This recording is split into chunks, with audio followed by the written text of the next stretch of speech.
Hi, my name is Ashton Frias, and this is my final presentation for criminology. Now, this first slide, we're going to explain the elements of deviant and abnormal behavior. Now, before understanding deviant or abnormal behavior, it is important to understand that society is divided up into various social groups that follow a set of rules and doesn't break any formalities. But when it comes to deviant or abnormal behaviors, these individuals tend to break or step past social norms. And for deviant actions, it does not necessarily mean the individual has broken any of these laws, have broken any laws. However, if a certain law has been broken and steps past social norms, then it is considered deviant. Now, some examples of some deviant behavior that don't break any laws are the first three examples. So smoking, certain styles of dress, and swearing in public could be considered deviant actions that don't break a law. However, some examples of deviant behavior that does break laws are murder, rape, and robbery. Now on this side, we're going to be discussing the major theoretical factors and forces assumed to cause crime. Now, during my research, I found three aspects or theories that give their side of how crime is caused. And these are biological theories, psychological theories, and sociological theories assumed to cause crime. Now, when we're talking about biological theories, these are based on inherited attributes that contribute to criminal behavior. These ideas are based on traits or genes that influence behavior.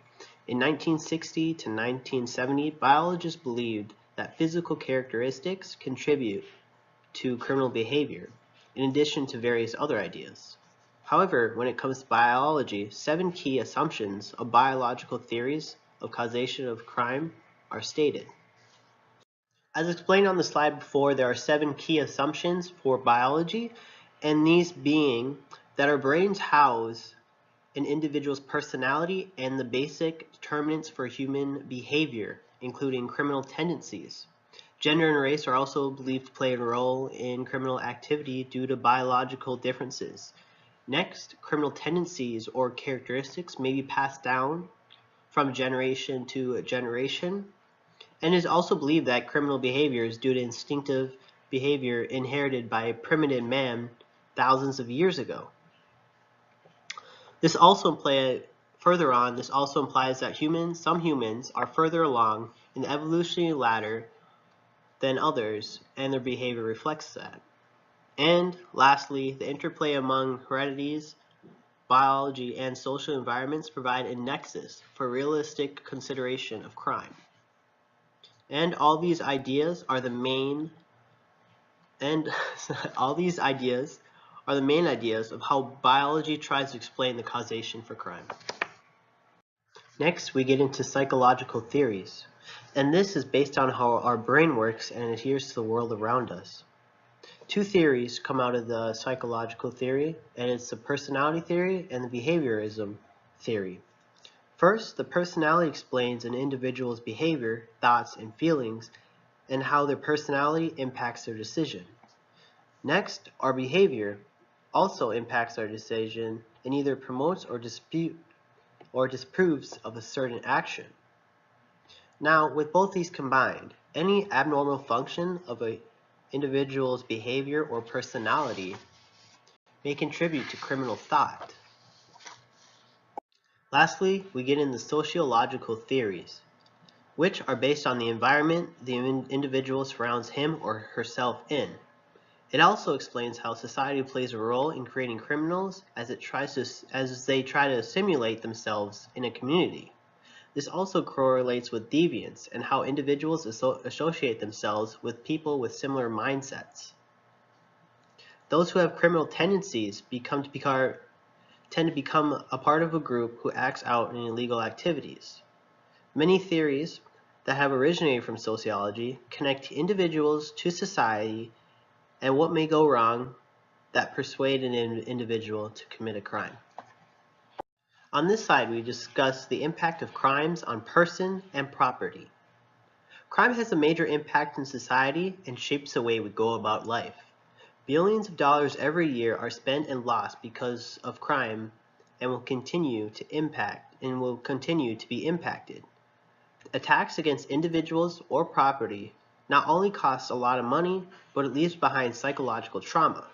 For example, rape, murder, and assault leave a victim psychologically paralyzed and unable to contribute to society. The same goes for burglary or any crime against property. Crimes against individuals may have short and long-term effects, which a person may never overcome, and not only hurt themselves, but the people that surround themselves with. Now, I also left this quote in, and it ties itself to how much money is being spent every year.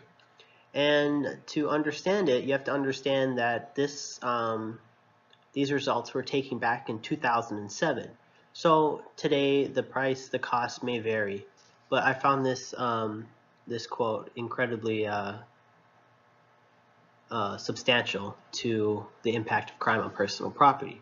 And it states that crime generates a substantial cost to society at an individual, community, and national levels. In the United States, more than 23 million crime offenses were committed in 2007, resulting in approximately 15 billion in economic losses to victims and 179 billion in government expenditures on police protection, judicial, legal activities, and corrections.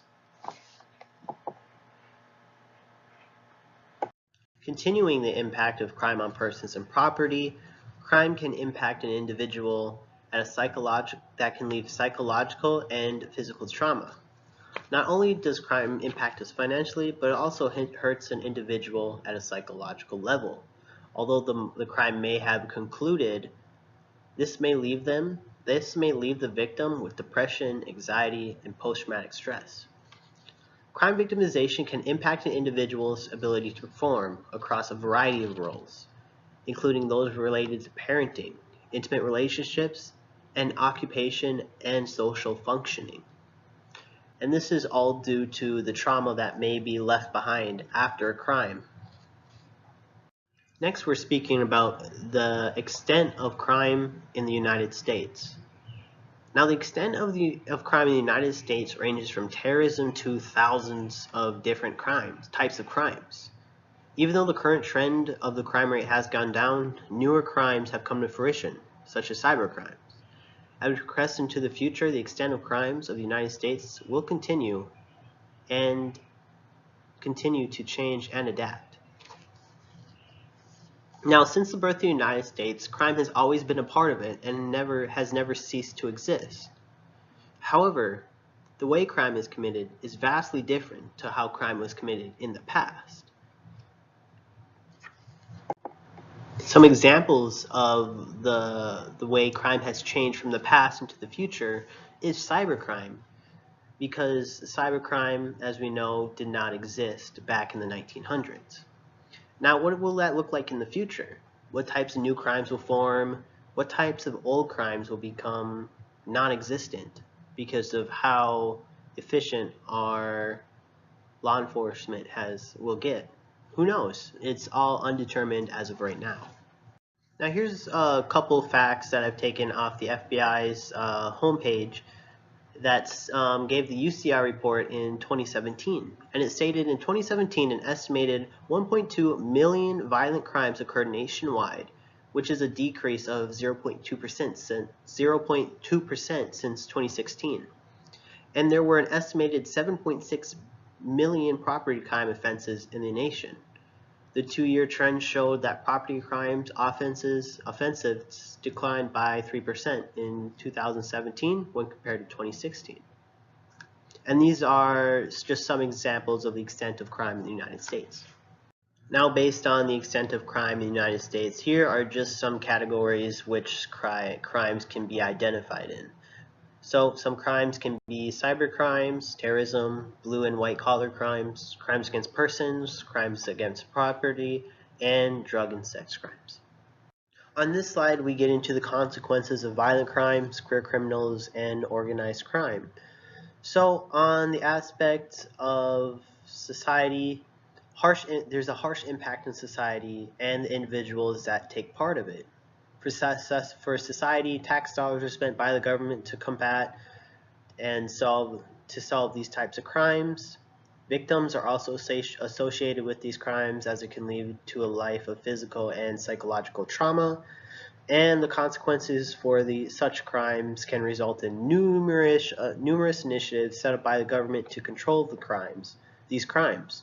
If caught and prosecuted, harsh sentencings and punishment will be delivered to those who have committed these types of crimes. And these are just a couple consequences to violent crimes, career criminals, and organized crimes, not only to them, but to society as well. And last but not least, we get into the concept of victimless crimes. So by definition, a victimless crime is a concept which explains all parties that are involved consent to the action, and as a result, there's no actual victim when the crime happens. So literally, it's any activity currently illegal that does not physically harm a person or property of another. Among the most common consensual crimes are sometimes called victimless crimes. So examples of victimless crimes are gambling, prostitution, drug abuse, because both parties involved consent in the action. And here are all my citations to my work through the presentation.